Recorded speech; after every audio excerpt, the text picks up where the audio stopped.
Pas, mais on s'était rencontrés, je pense que c'était il y a 2 ans, à hier, avec Didier Léon. Et c'est la première fois que je vous avais rencontré et j'avais vu, vous m'avez parlé de votre action, etc. Et ça m'avait énormément marqué. Et j'ai réalisé là que c'était la même personne. Donc je suis doublement contente de vous revoir et de vous accueillir parmi nous.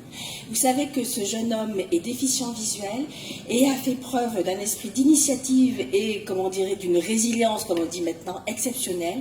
Et je suis très heureuse qu'il puisse nous exposer son parcours ce matin. Merci.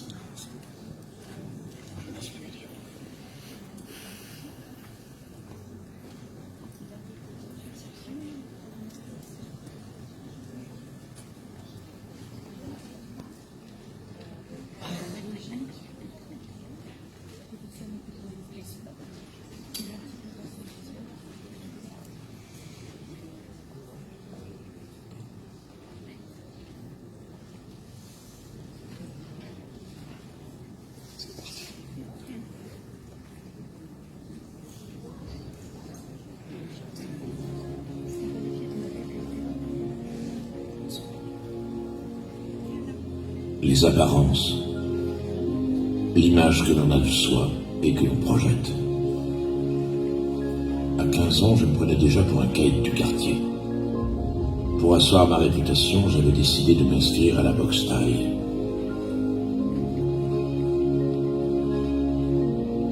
Ce jour-là, j'ai croisé le caïd, le boss.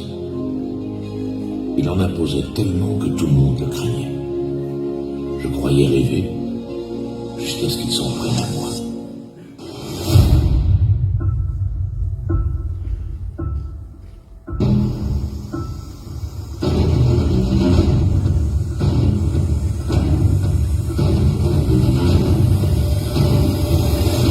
Ce jour-là, j'ai pris la plus grosse claque de ma vie.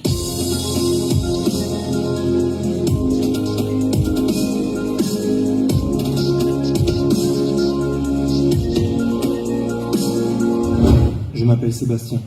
Je suis atteint d'une maladie orpheline, la choroïdérémie. Elle détruit lentement ma vision de la périphérie vers le centre. Et la cécité est inéluctable. La choroïdérémie est une maladie incurable menant à la cécité. Elle touche une personne sur 100 000. C'est une forme de rétinite pigmentaire. En France, on compte à peu près 1 140 000 personnes en situation de handicap visuel. Les conséquences sont nombreuses. Rejet social et dépendance, exclusion professionnelle et troubles psychologiques. Mais la science avance. Aidons les chercheurs à aller plus vite et plus loin. SJKB, de l'ombre à la lumière.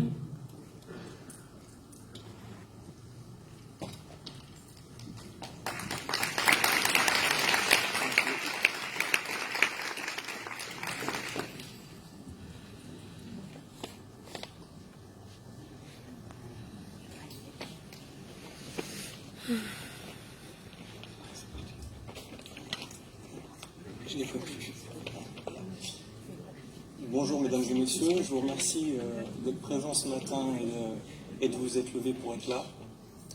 Donc je vais commencer ma présentation. Je m'appelle Sébastien Joachim, j'ai 39 ans et je suis atteint d'une rétinopathie qui s'appelle choroïdérémie.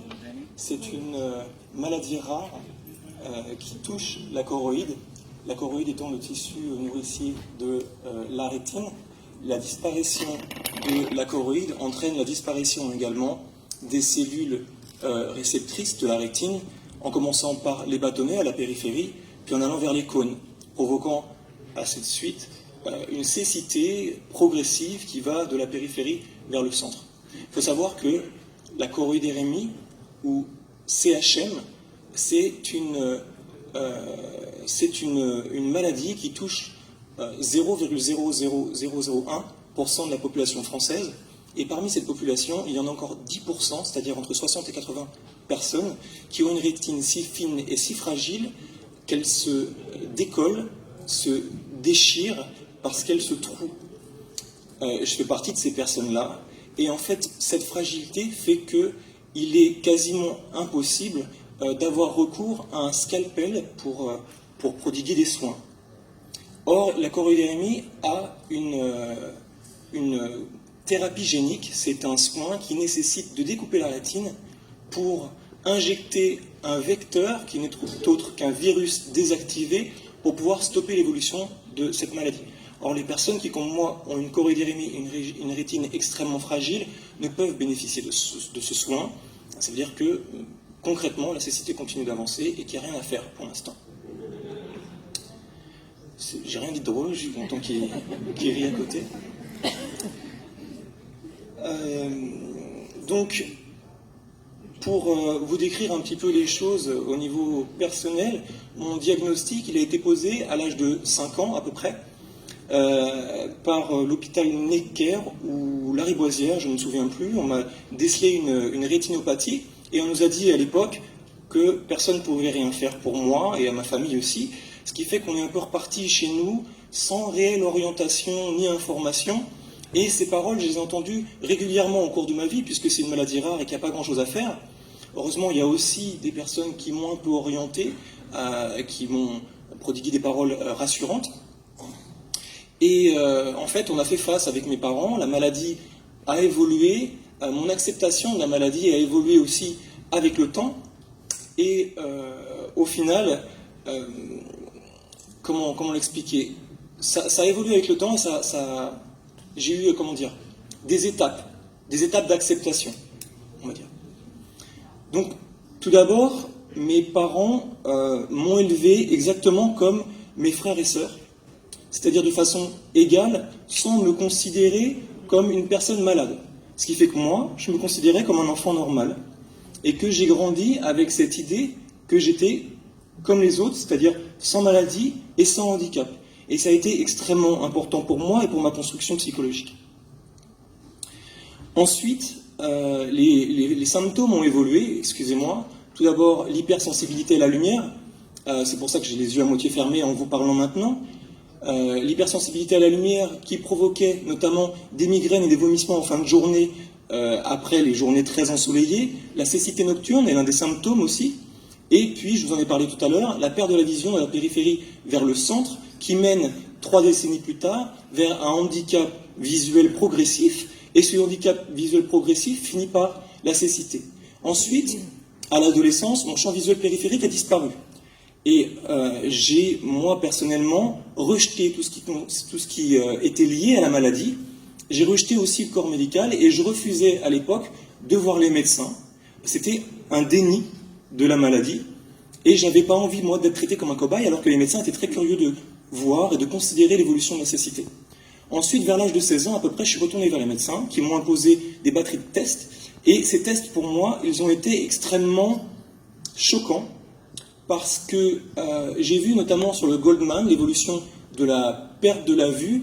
Et ça fait un choc, quoi, de voir comment la cécité mange le champ de vision pour, déjà dès l'âge de 16 ans, attaquer le centre de vision périphérique. Ce qui fait que ça a engendré, ce choc, une espèce de déclic d'acceptation progressive. Et c'était pour faire face, en fait, à la maladie, pour faire face aussi, et pour composer, en fait, avec la maladie.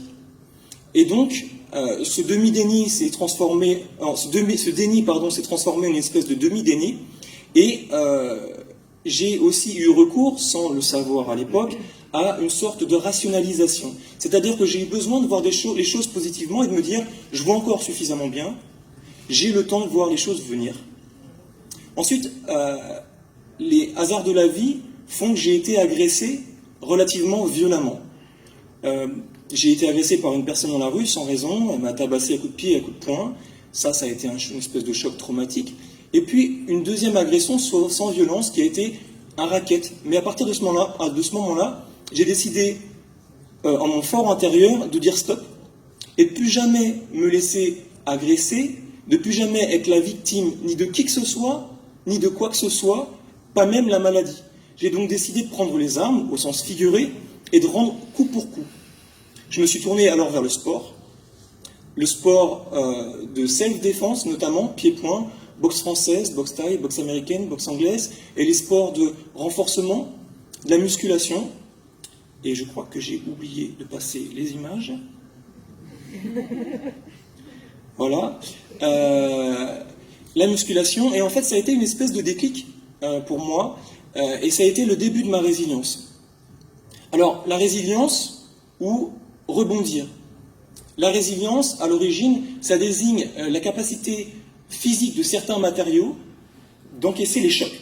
Ça a été ensuite transposé à l'humain pour qualifier la capacité de l'humain à vivre des épreuves difficiles, vivre des traumas et être en mesure de les supporter, puis d'aller de l'avant malgré le trauma et malgré l'épreuve. Alors on a tous, chacun d'entre nous, notre propre matériel et nos propres outils, pour pouvoir être résilient. On va chercher nos propres richesses, et ce sont ces richesses en question qui nous permettent de construire ou pas notre résilience. Moi, comme vous l'avez compris, je me suis tourné vers le sport, je me suis tourné vers le chant pour exprimer mon mal-être, et je me suis tourné aussi vers l'écriture. Alors ça a été pour moi une ligne de conduite extrêmement importante. Ça m'a donné une direction, ça m'a donné une régularité, une hygiène de vie, ça m'a donné également un cadre constructif et positif, une sorte de bouée de sauvetage à laquelle me raccrocher systématiquement quand ça n'allait pas, en fait. Et donc j'ai pratiqué ce sport et je me suis confronté aux menaces que pouvaient représenter les autres et à la menace que représente la maladie. Concrètement, j'ai appris à prendre les coups, à les rendre, et du coup j'ai eu moins peur de cette menace, et je me suis mis en difficulté avec mon handicap visuel aussi face aux autres, parce qu'ils n'avaient pas de handicap. Et c'était, pour moi, de petites victoires sur le handicap et sur la maladie. J'ai donc pratiqué le sport de façon très régulière, entre 2 heures et 2 heures et demie par jour, 5 fois par semaine, et ça fait 24 ans maintenant, et je pense que pour moi, ça a été plus efficace que n'importe quelle médication contre la dépression. Je crois que c'est ce bouton-là. Non. Comme je ne vois pas. Merci. Donc, j'ai donc instauré, excusez-moi, cette ligne de conduite pour pouvoir m'en sortir, et ça m'a apporté de nombreux bienfaits, des bienfaits que je vais vous décrire très rapidement. Tout d'abord, au niveau physiologique, j'ai constaté des bienfaits positifs au niveau mental et au niveau physique, avec l'expérience, puis avec des lectures, puis avec mes études. J'ai un master de psychologie et on fait un peu de base de la physiologie dans le tronc commun de la licence. Ça m'a permis de comprendre notamment que le corps, contraint par l'effort et par la douleur, sécrète des hormones qui sont bénéfiques au niveau mental et au niveau physique. Notamment l'endorphine, la dopamine, la noradrénaline et l'adrénaline pour le bien-être, la relaxation, la bonne humeur, pour, aller chercher en soi les ressources physiques et intellectuelles face à l'épreuve, et aussi pour avoir le goût de recommencer. Donc, comme je disais tout à l'heure, ça a été ma propre automédication. Ensuite, les autres bienfaits, en dehors du cadre constructif et positif et cette bouée de sauvetage que ça m'a apporté de la détermination, de la motivation, de la résistance physique et mentale, de la combativité, et ça a été pour moi une sorte de philosophie combative que j'ai gardée coûte que coûte jusqu'à maintenant. Ça m'a permis aussi, de canaliser mes émotions négatives, comme le stress engendré par la perte de la vue, la peur, la colère aussi, et toutes les frustrations que ça peut engendrer. Et le fait de les canaliser, ça m'a permis aussi de les transformer, en un sens, et de toutes les pousser vers la douleur physique que l'on ressent quand on pratique un sport de façon intense. Et cette douleur physique, c'est une douleur dont on reprend le contrôle. Et finalement, reprendre le contrôle sur cette douleur physique, ça m'a donné la sensation, peut-être extrêmement subjective, mais ça a été salvateur pour moi, d'avoir le sentiment de reprendre le contrôle sur la maladie, sur les effets de la maladie, et puis de reprendre le contrôle sur mon mental, sur mon physique, et au final, sur ma vie. Donc ça a été pour moi extrêmement important et salvateur, comme je venais juste de vous le dire. C'était avant. Et donc, ensuite, pour compléter cette philosophie combative, il y a une autre partie de cette philosophie qui est extrêmement importante, que j'ai voulu illustrer par la phrase de Candide de Voltaire qui dit « il faut cultiver son jardin ». Et en fait, c'est un peu la continuité de cette philosophie de la combativité que j'ai adoptée pour ma propre vie.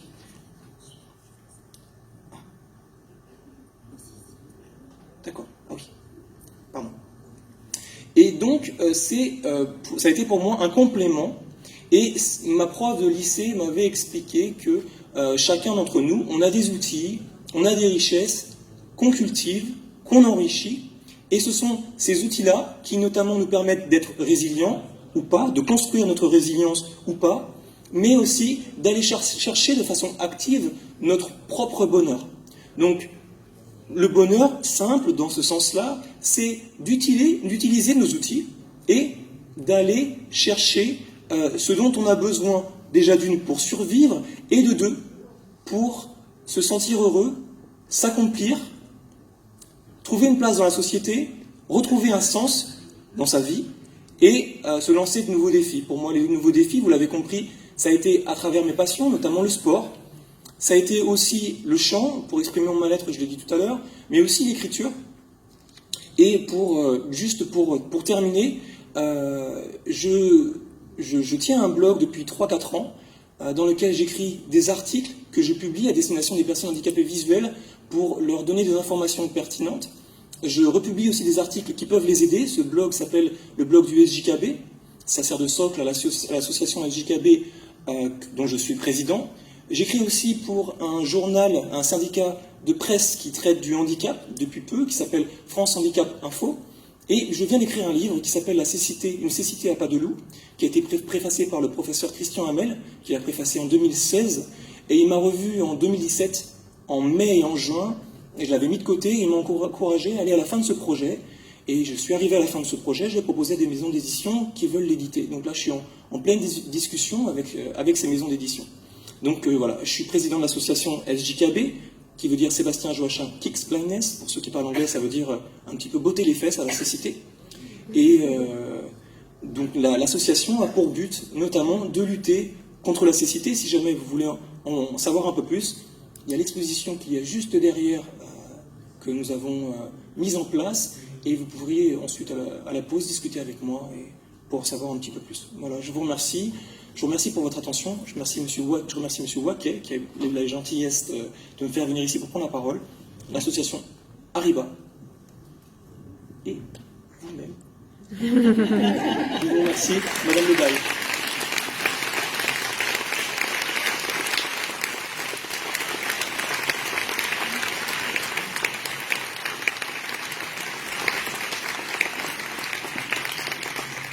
Avant de savoir s'il y a des personnes qui veulent intervenir, moi je voudrais vous remercier.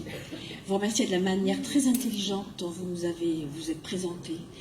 Je ne sais pas si vous vous rendez compte, mais face à une association professionnelle, vous nous avez d'abord exposé très intelligemment votre maladie. Vous nous avez rappelé que nos patients en face comprennent très bien ce qui se passe quand ils le veulent. Vous l'avez très bien compris. Le rôle de votre famille, le rôle du sport. Alors là, j'avoue qu'en tant qu'ophtalmo, quand je sais ce que vous avez, que je vois votre fragilité rétinienne, et que vous me dites, j'ai commencé par faire de la boxe, et qu'on voit le film sur la boxe taille, honnêtement, non, je sais bien qu'on n'est pas d'accord, on l'a déjà dit, déjà discuté ça. Mais honnêtement, moi-même, je me dis, est-ce que j'aurais eu le culot de le laisser apte et de le laisser faire? Voilà. Et c'est votre décision, je la respecte. Il y a eu deux discours, en fait. Et ce qui s'est passé, c'est que une personne m'a dit que je ne devais pas, et une autre m'a dit, c'est bon, vous pouvez y aller. Et moi, j'ai écouté forcément la personne qui allait dans mon sens. Mais je pense qu'on ne peut vous donner que notre avis, que c'est à vous de prendre la décision. Bien sûr. Et je pense que là, vous avez fait preuve de courage, et c'était en tout cas d'une détermination et d'un choix qui sont exceptionnels. Merci beaucoup. Vous avez aussi mené vos études, c'est bien la preuve qu'on peut le faire. Et je voulais vous remercier surtout pour nous avoir permis de commencer cette matinée sur une maladie évolutive sur laquelle on se bat, et on se sent, nous, médecins, vraiment impuissants face à ça. On est des espèces de témoins qui, comme vous le dites, accompagnent, qu'on n'a plus envie de voir. Et dites-vous bien que quand on reçoit des patients qui sont dans votre situation, le médecin aussi en face n'est pas très à l'aise parce qu'on ne peut que vous accompagner et être là. C'est difficile. Mais réussir à le terminer sur une note d'espoir comme ça, je pense qu'on peut vous dire merci. Merci beaucoup.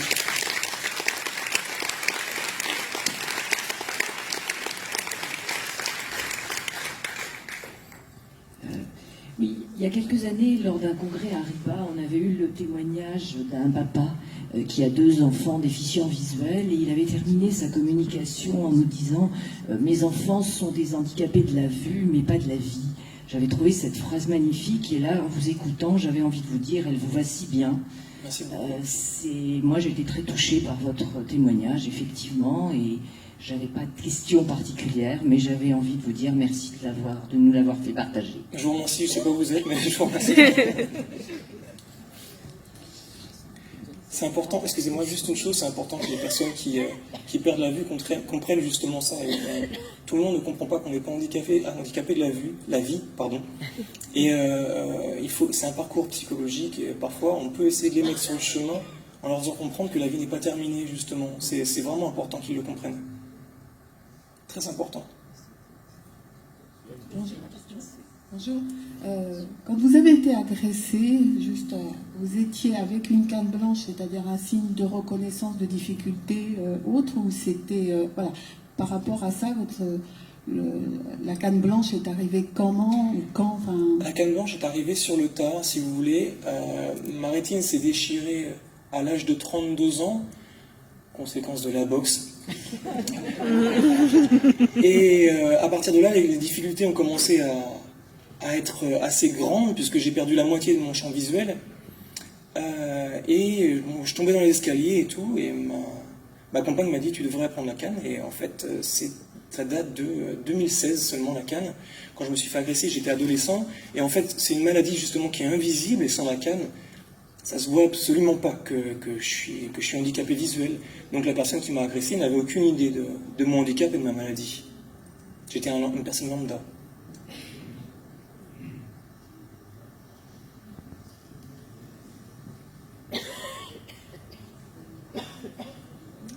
Bonjour, Madame Pro, orthoptiste au CRESDEV à Besançon. Je me présente parce que ça explique aussi le sens de ma question. Je voulais savoir quel était un petit peu votre parcours scolaire. Vous disiez que vos parents avaient eu à cœur de vous élever comme un enfant ordinaire, que vous étiez bien sûr, mais de quel soutien vous bénéficiez au niveau éducatif et enseignement spécialisé? Alors au niveau scolaire, c'est simple, j'ai été mis à l'école dans un milieu ordinaire. Donc j'ai fait mes études comme n'importe qui, collège, lycée. Au lycée, j'ai demandé à avoir un tiers-temps, parce que j'étais plus long pour lire et pour écrire. Tiers-temps que j'ai ensuite utilisé en allant en fac de droit, mais la fac de droit, ça n'a pas été un grand succès. Et plus tard, j'ai repris des études à distance pour pouvoir justement pallier au handicap et pouvoir gérer mon temps d'apprentissage comme je le voulais. Donc j'ai fait mes études à Paris 8, l'Institut d'enseignement à distance, et c'est là-bas que j'ai eu mon master. Donc voilà, l'aménagement, c'est juste un tiers-temps, et l'aménagement de mon temps disponible en faculté de psychologie. Alors le document agrandi, pour moi, c'était problématique, puisque ma vue est réduite, si vous voulez, à ce moment-là. C'était plus simple pour moi d'avoir un document normal qu'un document agrandi, parce que j'avais plus de mal à repérer les lettres et les mots sur la feuille avec un... Il y a des personnes qui me l'ont proposé, et je les ai déclinées, parce que c'était plus compliqué pour moi de lire correctement, en fait, à ce moment-là. Par document agrandi, j'entendais plutôt document adapté, c'est-à-dire avec une police agrandie, mais avec une mise en page adaptée à un champ visuel réduit. C'est ça. Voilà. Ça peut être plus pertinent qu'une simple photocopie agrandie. On est bien d'accord qu'il n'aurait aucun intérêt.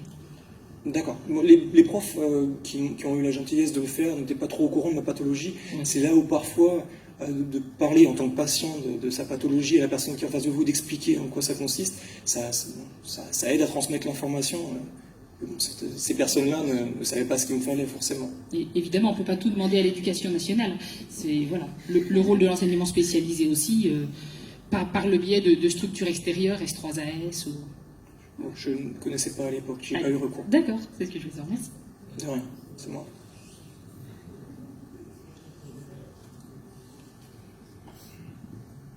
Je pense que ce qui est important, c'est que ça a été votre choix personnel, et pour le sport, et pour les adaptations, etc. etc.